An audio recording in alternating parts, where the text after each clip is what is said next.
Greetings there, people. It's your cult of personality here. ToonKritic's the name. Toon's the name of my game. Welcome back to the Sketchpad, a little show where I send out a bunch of emails and whoever wants to get interviewed ends up on this little shindig show of a party I got going on here. And I realize shindig and party are basically the same thing, but shindig just sounds better. So anyways, you've seen me interview quite a lot of people on this show. I don't know how many episodes we're up to. We're probably like near 30 something or now. But today, I bring to you a pretty chill guest, pretty swell gal. You probably recognize her voice from quite a lot of projects, whether they be from your past with certain web animations, or with video games, or with anime, or with, that other Brony stuff, I guess that was a thing for a while. Let me introduce you all to Miss Kira Buckland. Hi. You go by many names, of course. You go by Rena-chan, you go by, I think, Melee Princess at one point. You have many names all across the internet. I guess. All good ones, though. So, I was originally going to ask some voice acting questions, but you know what? We're gonna go completely off the rails and just go with something completely unrelated. Tell us about your Pokemon Go adventures, because I've heard from a source that you are very into Pokemon Go. That source most likely being my roommate, who you're friends with. But yes. Yeah, so Team Mystic representing, and I don't know, I just been like really into it, especially since they introduced the raid system again. Like, I never really fell off of the Pokemon Go hype. I know a lot of people did, because for a while there weren't really updates and people were kind of like, oh, I'm getting sick of it, or I deleted it to make space on my phone. But I always still played during that time, but then especially as they started introducing new features and this and that, and especially with the raids for the legendary Pokemon, I've been like playing every day. I still have not caught a Renko, sadly. I'm 0 for 8 right now, and I'm really sad about that. Yeah, speaking of Pokemon Go, have you heard of the Pokemon Go Fest that happened in Chicago? Somewhat. Was that the one that was like everything went wrong, or am I thinking of something else? Oh, That's no. the one. Yeah. So what happened exactly? Long story short, it was a ticketed event, and the servers couldn't handle like the 20,000 people that came there, so people weren't even able to play the game. They spent hours with a faulty game, and they had people try to come out and fix it, but they were getting booed on stage, and it was all being live streamed, and it was a complete mess. So a few people sued, a few people got angry. People sued? Oh yeah, one person sued because of false advertisement, as they put it. I don't know.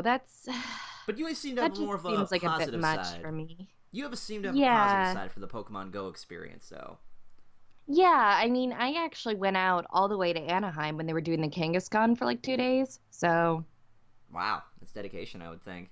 Yeah, it was quite a drive, and parking was like $12, and I'm just like, you know what? This is going to be my only chance to get one. It's not exactly like I can go to Australia, right? So... Yeah.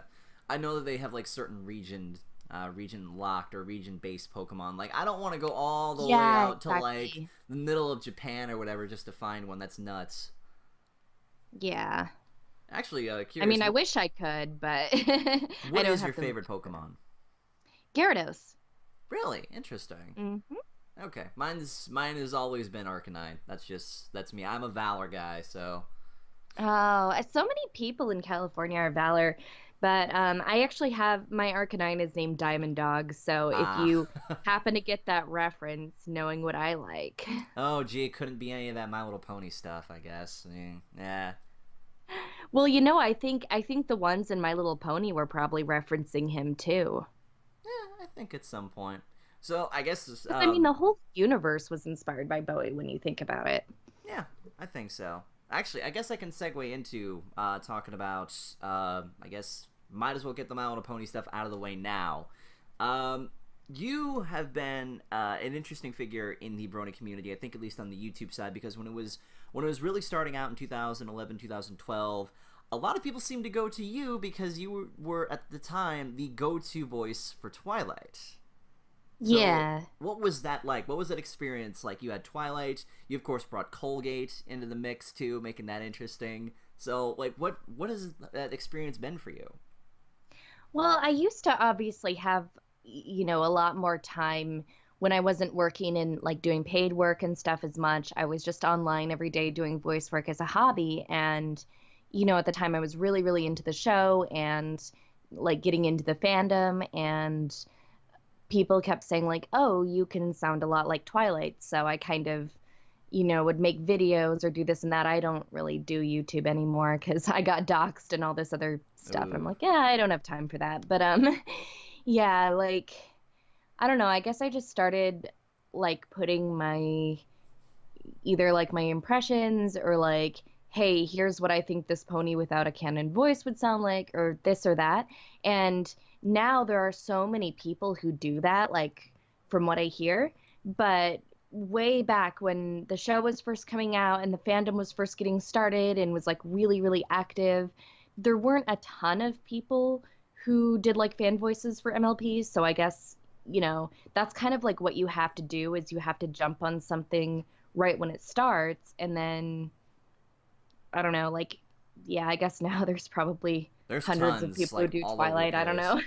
Yeah, it's interesting. It's interesting because back then, like, you would have some more of the, more sort of the mainstay people, but now it's just like everybody can do like all of the voices. So for a time, at least in the past, it seemed like it was more of a niche thing. It was more so you really had to look around. But if you wanted, like, hey, I know exactly this one person who can do it just right for like Twilight, or I know someone who can do a perfect Applejack, but now, oh, I know like 5 people who can do that. So the community's really grown since the beginning.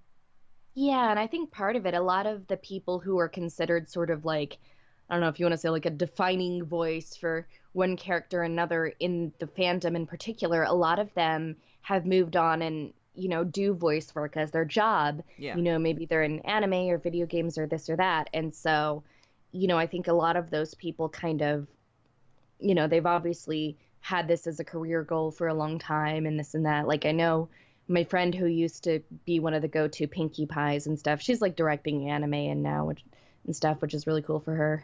Yeah. Who is that, if I may ask? Brittany Lotta. Ah. Or Bree Faith in the community, I think is her name. All right, that's pretty cool. Yeah.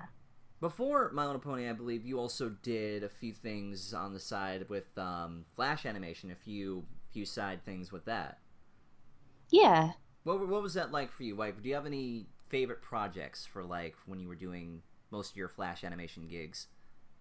Oh yeah. I love doing a lot of the video game parodies and stuff like that. And I mean, one of the things that was really fun that I kind of miss about being in Flash animations was getting to like just record your lines and then have the animation follow that in most of the cases, because right now I do so many anime and JRPGs and the dialogue's already been recorded in a different language and we have to match it to picture exactly. So there's very little freedom on like timing or like, playing with the lines because we have to match what's already been done.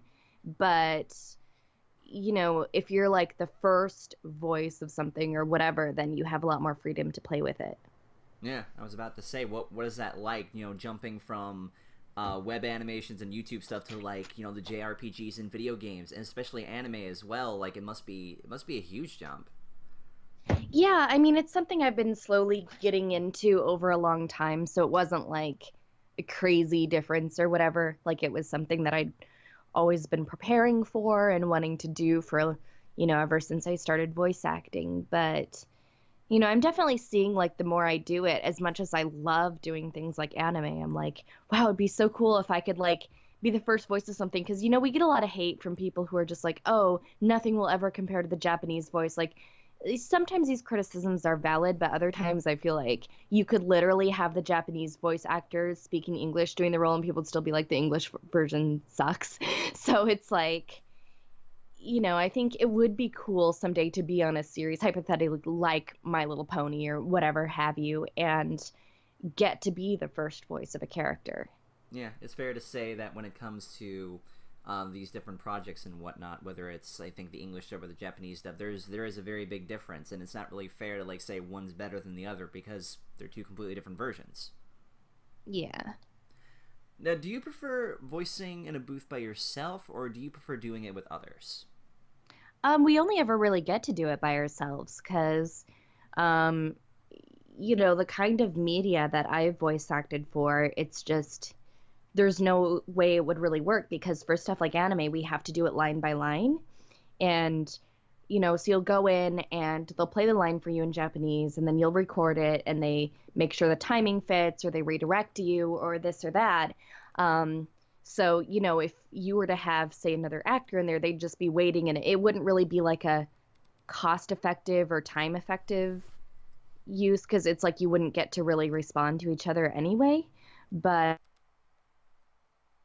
yeah, like I think it would be cool hypothetically if budgets allowed for it if you were doing a game or something where you weren't really restricted by timing and hearing the original and you could read off of someone else, but because of the nature of like doing media that's dubbed in another language, that's not really possible.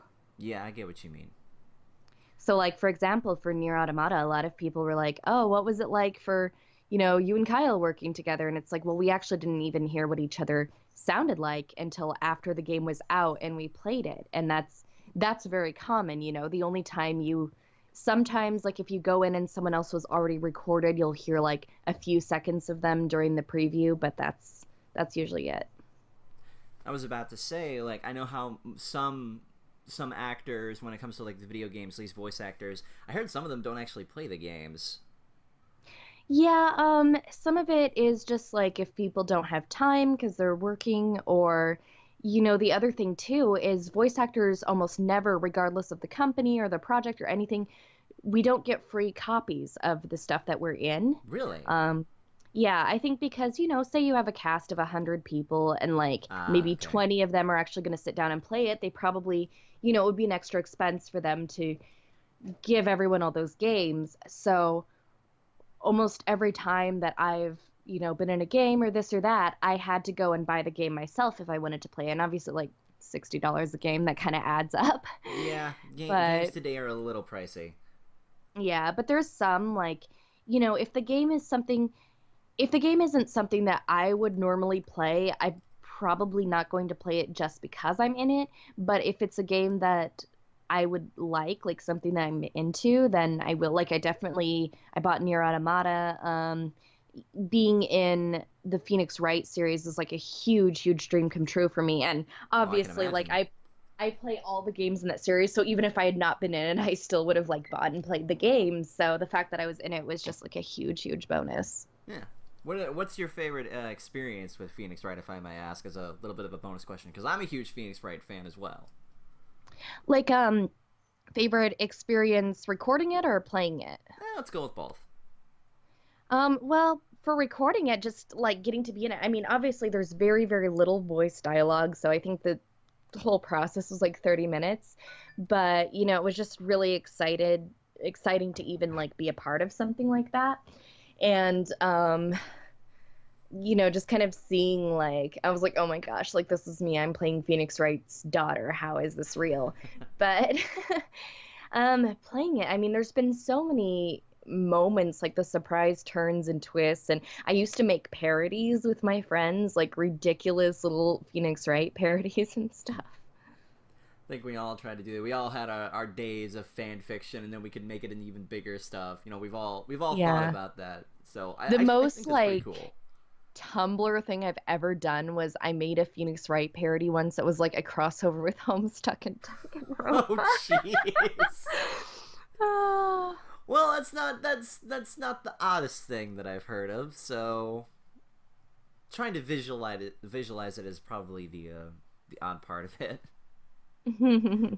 Anyway, though, what do you think are the strengths and weaknesses of acting, and how do you work with them?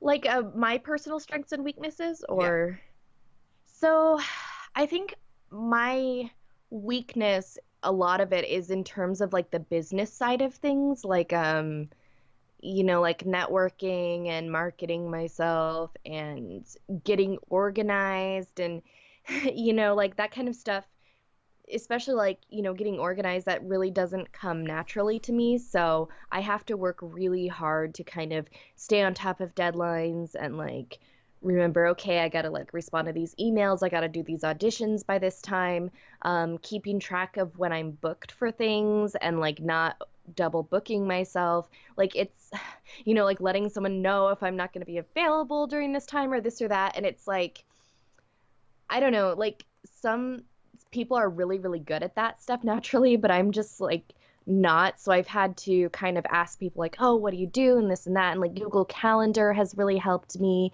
And, just even like physically writing down, okay, I need to email this person or that person. And I'm like super socially awkward, so I'm not good at networking or like, anything with like people that I don't already know and I'm not like comfortable around yet. It's just like, no, I'd rather not.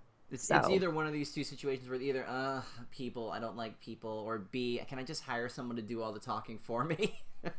yeah, or like do it behind a computer or something. I mean, one of the things that I'm always telling people is actually great if you have social anxiety is Pokemon Go, Yeah. because it's like a good way to interact with people for like 15 minutes of your day, but it's not like high pressure at all because you're all just there to fight the thing and get the thing. And, you sort of like maybe make small talk with people like, oh, who's on this team or whatever, go over here and we'll split into two teams because we've got 20 people or whatever. And it's very like low stress and nice. I was about to say, like, Pokemon Go seems like a lot more, at least simpler to work with. Doesn't really require, like, oh, good. I just reminded myself, they don't have a chat feature, do they? No. Okay, good, because that would probably be a whole other issue that their servers wouldn't even be able to handle. So, No, usually the way people coordinate raids is there's like Facebook groups, Discord groups. Somebody said WhatsApp. I haven't used that yet, but I might try it because I guess people in my area use that to coordinate raids as well. yeah. Kind of sounds a little bit like, what is it, Telegram or something. I've never heard of. Is that another app or? Yeah, that's another app. There's too many apps to keep track of these days. I know. So how much input do you have when voicing a character? For example, let's say how you approach a line, or if you need to change a line to fit the character that you're playing. Like, basically a little bit of creative control. Do you have that when it comes to some of the characters you play? Are you allowed to basically, what's the word I'm looking for? Improvise, ad-lib a little bit. Not for media that was an adaptation of something done in another language generally, because all the scripts have to be approved in advance, and a lot of times the clients are very particular about the translation and the way it comes through. And then especially if you're doing things that are timed picture, everything has to, all the syllables are counted to make sure they fit the mouths and stuff like that. I hear like actors who recorded, if you're on like regular show or something like that, you probably get to improvise and stuff like that. But in the nature of the work that I do, it's all very like, read it as written. Sometimes the exception will be when a line needs to be changed if it just doesn't fit. Like, say the line is underwritten and you're trying and trying, but the character's mouth keeps going afterwards. And then usually what will happen then is the director will say, okay, I'm going to like rewrite the line real quick to make it fit better. Like, I'm going to give you some more words. In terms of like the voice and delivery and stuff, I mean, obviously when we audition, we kind of make a choice for the voice and delivery. And sometimes if you get cast and they bring you in for the part, they'll be like, okay, we liked what you did in your audition, so just do that. Other times they'll say, hey, we liked what you did in your audition, but we want to try the voice a little higher, or we want to try adding some texture to it, or we want, we think the personality was going a little too big, we want to pull it back, like stuff like that. So they'll kind of like give you notes. You'll do some lines and they'll give you some feedback for how they want it going forward. And when you're doing each individual line, normally you'll hear it if there's like a preview in another language, and then you will give your best take of the line. If it's for a game, sometimes they'll have you do 2 or 3 in a row, and then the director will either say like, okay, great, moving on, or they'll say like, okay, try this or do it, more like this. So,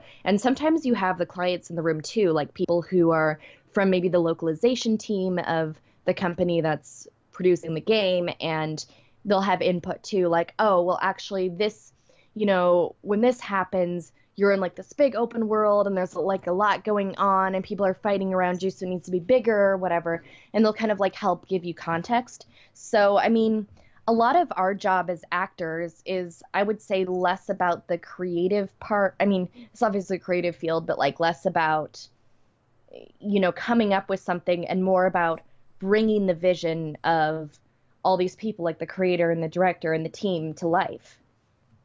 Yeah, I get what you mean. That's actually, yeah, that actually is pretty cool, because when it comes, I guess, to sort of working around, either when you're working with a character, it's always fun to try and, what's the word I'm looking for? It's always fun to always try to completely understand them, I guess, before diving into it, because I know a few of my voice acting friends who have actually struggled with taking on a new character, and they're just like, I don't know really how to do this. I don't know how to understand the character, you know? Yeah.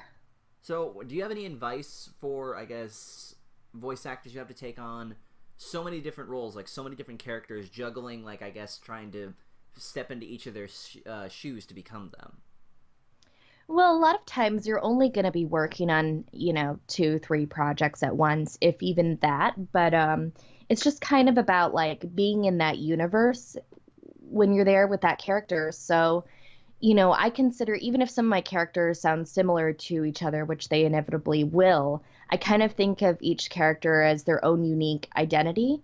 So, for example, like a lot of people say, like, oh, your Cuter Me from Danganronpa sounds and acts kind of like 2B. But at the same time, I'm not thinking like, oh, I'm going to just do 2B. When I'm recording for her, I'm thinking of like, okay, what is, like the universe that she lives in and what she's like thinking and how she would respond and react to things. So a lot of that kind of shapes it too, I guess. Mm-hmm. That seems fair. And the nice thing too is if you're doing like occasionally, especially for mobile games or something where there's not a lot of dialogue, they might have you do multiple voices in the same session. Like maybe you'll be playing 2, 3, even 4 characters, but you'll get to record them one at a time. So it's not like you have to switch. Like normally they'll try to keep it so your characters aren't talking to each other. But if they are for whatever reason, then, you're not going to have to go back and forth. You're just going to do all of one. Like, I think Andrea Libman at one point even said, like, yeah, normally she would do like all her Pinkie Pie stuff and then all of her Fluttershy, but then over time she just like started doing them back to back because she got so good at it. That's good. That's good to see actors who can just transition between 2 different character roles like seamlessly. Like you're talking in one character, then shifting to the other the next. That's interesting, especially if you like talking to yourself a lot. So do you have any ways to deal with stress while on the job?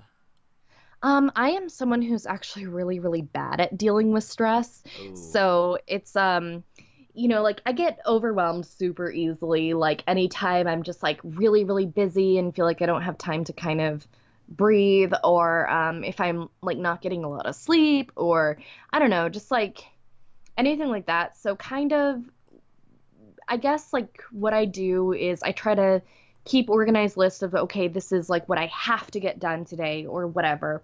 And I also just like drink a lot of coffee. Like I'm even drinking coffee right now because it just like helps me feel better. Put on some classic rock or some prog rock. And, even just like catch Pokemon for 2 seconds while I'm waiting for something. What is your thoughts? Sorry to interrupt. What is your thoughts on the current Pokemon anime? I haven't really been following the anime. I'm always been like a person who's really into the games. Like I play all the DS games that come out and this and that, so. Okay. Sorry to interrupt your train of thought. You were saying. Oh, no, that's fine. I just like, I think it's important that no matter how busy you are, you take time to do something that you enjoy. Mm-hmm. Even if it's just like having a coffee or, playing a game for a little bit, whatever. Watching makeup tutorials on YouTube. That actually leads nicely into what do you do on your downtime? Besides, I'm guessing coffee and Pokemon Go are 2 things.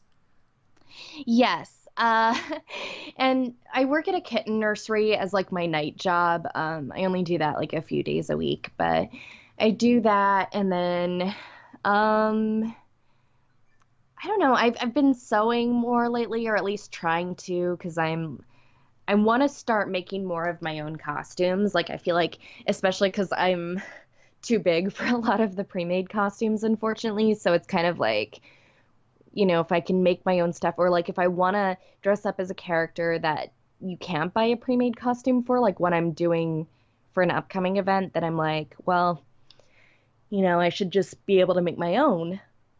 but it's really hard. It's like, I don't know, maybe I should just start watching videos on sewing like I do with makeup stuff, because that seems to help. And yeah, makeup is a huge hobby of mine. Trying to think. Cosplay in general? Yeah. Cats. I'm always taking care of cats in some way, shape, or form. Hmm. I have two foster kittens right now who are absolutely adorable. That's cute. Oh boy, so there's one or two bonus questions I actually had in mind, if that's okay. One actually, just I guess this is just as a joke question I want to throw out. What's it like living with your roommate? Do you have any fun stories? Yes. Because I know Katie. Katie and I are good friends, and I know Will and I are also close too. So I'm curious: are there any good roommate stories I should know about? Well, I just like messing with her because she always like she goes to bed much earlier than I do because we have different work schedules and stuff. And so a lot of times like I'll be out, sewing and watching TV or whatever in the living room and she'll be like, "Okay." Sorry. She'll be like, "Okay, I'm going to bed." And I'll be like, "If you say so." And she's like, "Shut up. I do say so. I am going to bed." And I'm like, "Okay," because she'll say that like 5 times, but she's not going to bed, right? So especially if I have an episode on of something that she's been sort of watching as well. So I'll be like, okay, sewing, crafting, whatever I'm doing. And she'll come back out and like watch the rest of it. Now I'm going to bed. And I'll be like, "If you say so." She's like, "I told you not to say that." I'm like, "Well, I'll believe it when you actually do go to bed." And then she'll be like, "Okay." And she'll go to bed. And then she'll get out and be like, Oh dear. Kira, actually, your internet kind of cut out in the middle of that story. "Oh No, don't worry. no. Near the end of it. So can you like repeat? No, Like, I just meant like she'll keep coming out to do something else or whatever, and I'll just be like, "I told you so." ah. I used to do that with one of my friends. Like I'd purposely just mess with them by playing a game, and they'd be like, "Oh, fine, I'll play one more level. Now I'm going to bed." I'm like, "Okay." And then I'm like 2 more levels in, and he pokes his head out. "Are you still playing?" "Yeah." "I'm just having a really hard time with this level." And he just grumpily plays with me, and it's awesome. Second bonus question. How many conventions have you gone to? And if so, what have been some fun con stories from there? Oh, I I did mean, I meet you at try to BabsCon. go. BabsCon 2015. Yeah, I used to go to a lot of pony cons back when I was active in the fandom and stuff. And I remember like I loved, hanging out with the musicians and going to like the concerts and stuff. I really liked like hosting events, like, hosting the concerts or this or that, or like at EQLA, I dressed up as Luna and my friend dressed up as Celestia and we hosted like the main events and stuff. So I do kind of miss that. I try to go, because I'm lucky enough to live in Southern California. So I do try to make it out to Anime Expo and Anime Los Angeles every year and stuff like that. And then I actually recently got to go to Sacramento for a Oh, con, cool. so that was pretty cool. I didn't know Sacramento had cons. Oh, every place has cons now. I mean, speaking of, because obviously I grew up in Alaska and that's where my family lives, I'm staffing at my hometown con at the end of the month. So Alaska. I don't know how people can live up there. That the movies make it look so easy, but mm-mm. I don't mess with Alaska. I am not a cold person. I'm from Chicago, Oh, so winter over here hits like a truck, and even though we're prepared for it, it's not fun. It is not fun over here. But you guys don't even get snow over there in California, so you don't even have to no. worry about that. But what was I going to say? Yeah, I remember meeting you at BabsCon 2015 for the first time. You probably don't even remember me. I was a dude in a red top hat or whatever. I'm like, "Hey, love your stuff. Can I get a selfie?" "Cool. All right, I'm on my way." May or may not remember that. I think you were dressed as Twilight at the time. Probably. I've met so many people, but yeah. Yeah, I have that mentality too. I can't keep track of everybody. Just like, "Hey, you remember me from the last con that you had like 3 years ago?" Yes, totally. Oh my gosh. What was Yeah, your and then name like again? with the JoJo's and stuff, because we all like cosplay different characters and this and that. Half the time, like someone will come up and they're either out of cosplay or like in a different costume, and you're like, "What? I don't who? Oh, okay, you're that person." Yeah, it's fun to try and keep track of everybody. What pieces of advice do you pass on to people aspiring to be in the voice acting industry? The biggest piece of advice, and I feel like this is so generic because literally any actor will tell you the same thing. And I'm actually in the process of writing up a whole guide on this stuff. But the big misconception that I see so many people have who want to get into the industry, and I had to mention this a lot in like the MLP fandom, for instance, because so many people are like, oh, well, I can sound like all these different characters and I can do all these voices and all these impressions. And it's like, okay, like that's great. Obviously, like versatility is a big thing, but you're not going to be, aside from like maybe doing something in a different language, most of the time you're not going to be imitating other people's voices. Like you're going to have to look at an audition script and maybe like a picture of the character. If there's any reference from audio in another language, maybe that, but you'll have to like really bring that character to life based on like what you can do with it.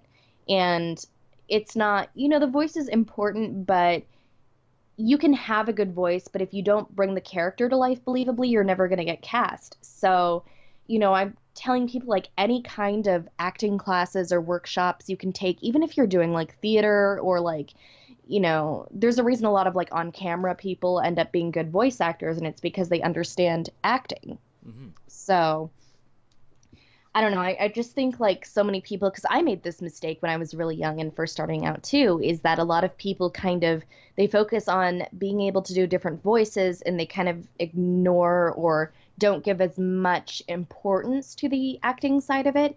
And the other thing now too is that a lot of voiceover isn't really about like the super cartoony voices. I mean, sometimes like especially in like JRPGs or whatever, you might have like the really like or like look at my character Evie from Paladins. That was a blast.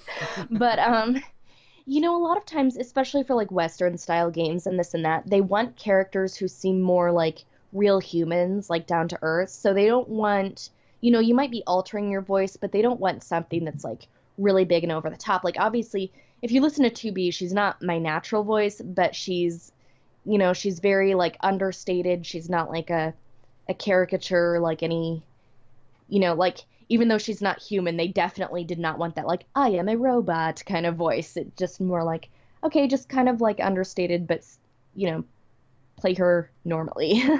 No, I get what you mean.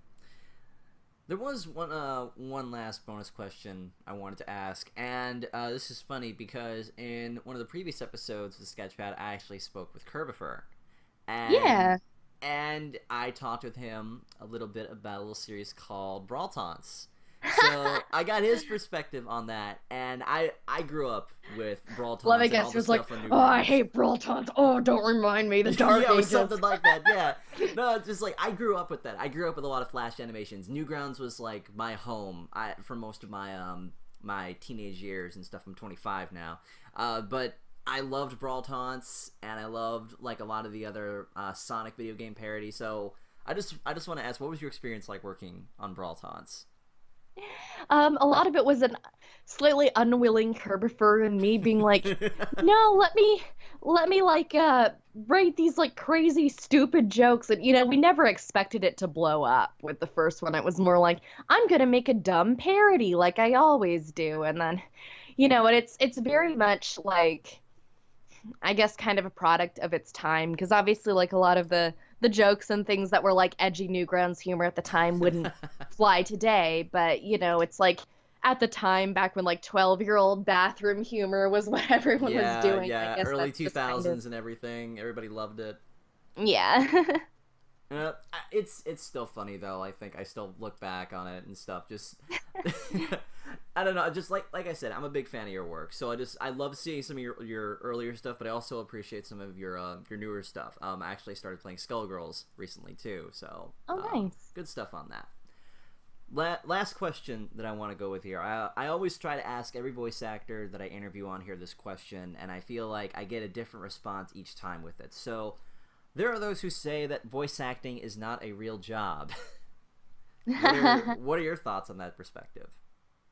I mean, I think a lot of it comes from the fact that people who aren't voice actors kind of see it as, oh man, these people get paid to talk and like they don't even have to like work at, a normal schedule or like an office or whatever. But there's a lot of downsides to it too, because okay, when you're actually like working and recording, yeah, it's like it seems like okay, this is really fun and maybe you're not working as many days a week or whatever, but that's also a downside because, for example, if you do have a stable, regular job, you know that you're going to go in for however many hours a week and you're going to get a paycheck from your employer. And that's guaranteed essentially as long as you don't get fired or laid off or whatever. But when you're an actor or any kind of freelance work, it's the same for people who are like artists and photographers and this and that. It's like you only work when there's clients who want work from you.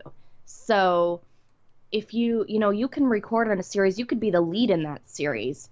And when that runs out, it's like, what are you going to do? So all the time you're doing work that's, unseen, if you will, like you're doing auditions. And obviously it's not like you're getting paid for auditions, but you're spending maybe hours each day doing those in hopes that you'll book that next job. It's a lot of like financial investment. So, with some, I mean, I guess that's kind of that way with a lot of jobs because you have to put in like money for the education and stuff. But with voiceover, you also have to get equipment, any kind of like tool, like obviously you need a good computer, you need reliable like cell phone service and internet access, all this stuff that's like necessary to do your job, a space to record in. I mean, at some point I'm going to save up for a booth. So, and it's like, as much as we do get to have fun for the most part, it's not one of those like do whatever you want, be your own boss things, if you will, because you still have people to answer to. Like, a lot of people say like, I actually saw this scam site and I remember making fun of it on Facebook and they were talking about like, oh, with voiceover, you have no boss to answer to. You can get rich quick now. And we all just like laughed at that. That's not how this works. Yeah, because I mean, there are people who manage to do very well at it, but again, it's kind of, a lot of factors. There's luck involved, this and that. Just the expense of living in the area. Like Los Angeles is extremely expensive area to live in, and if you want to do stuff like video games, you pretty much have to be here.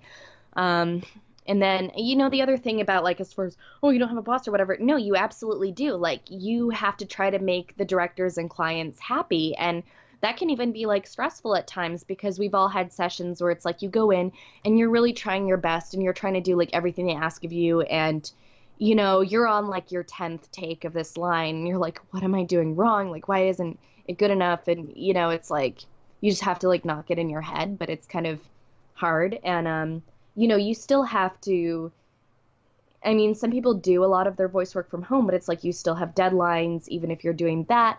If you're in a studio, you have a schedule where you have to show up on this day and time or whatever. So it's like, it's not just like a free for all. I mean, obviously, like one of the very nice things about it for me too is because I worked at, other jobs and stuff like retail and food service and that where we had like dress codes. And so it's very nice to not have a job with a dress code and where I can have like my crazy hair and piercings and tattoos and, show up in my obnoxious David Bowie leggings or whatever. So stuff like that is always a fun bonus. Exactly. You can't see what I look like. All you hear is a voice. You have no idea what I'm doing here. I could be wearing a clown suit and you wouldn't even know.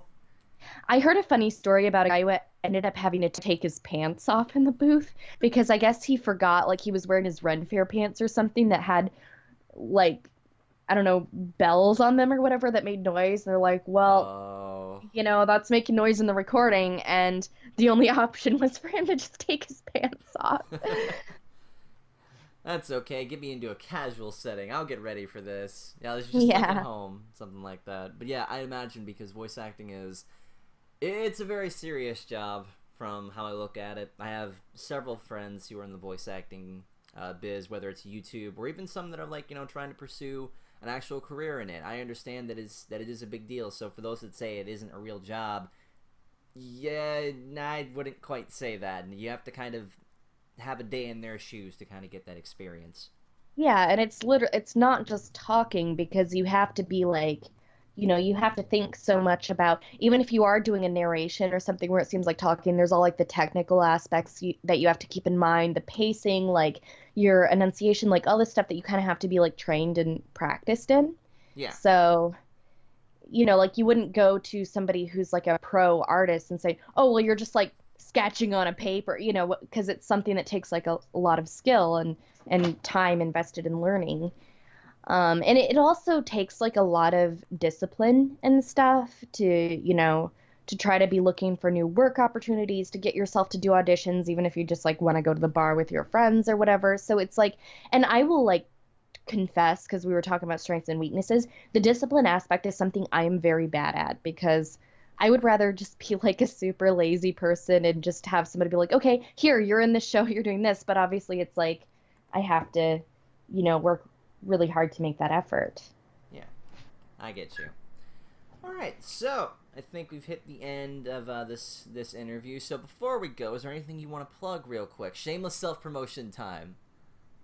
I mean, check out Danganronpa Killing Harmony. I'm gonna be playing Kirumi Tojo, the Ultimate Maid. I'm very excited. Sadly, a lot of the other cool stuff that's coming up I can't talk about yet, but sad face, just I guess like look at social media and I'll be posting about that as soon as I'm able to. I'm in a few cool indie games, like my friend Michaela is making this game called All For You, which is kind of like a visual novel dating sim with a twist, as they put it. Oh, so boy. And I get to play kind of like the fashionista, and I don't know, it's super cool. I really recommend that everyone plays the demo, which is out now. So Anything else like Twitter, Instagram, Snapchat, MySpace, any of that? I don't think anyone uses MySpace in this day and age, but yeah, I would definitely say like Twitter at Rita Chan, obviously. My Instagram is Killer Coffee Queen. Snapchat is Jolene_Cujo, spelled just like the JoJo. Facebook is /Kira Voices. So yeah, those are the main things that I really use. All right. Well, thank you very much for coming on to this little show, Kira. It's an honor to have you, and I look forward to seeing you in future projects. Yeah, thank you so much for having me. Did you have a good time? I'm assuming. Well, I Absolutely, yeah. So. All right. So, with that being said, go ahead and put down in the comments what your favorite performances by Kira over here. I swear to God, if I see all of you put Twilight, none of you uncultured bronies know half of the awesome stuff that she does outside of all the Brony stuff. She's more than just Twilight, guys, all right? No. Okay. I gotta do like a throwback for everyone, because I haven't done this voice in years, and since, you have like this audience, and I feel like this is the only time I'll get to do that. But let's see. Brushy. Why you don't brush your teeth? Now, who remembers that? Yeah, I do remember that. That was actually a fun period when Colgate was like the hottest thing, and then just kind of not. But it's still cool, though. We all love callbacks here on this show. So, thank you all for watching, and we'll see you in the next episode. Stay awesome.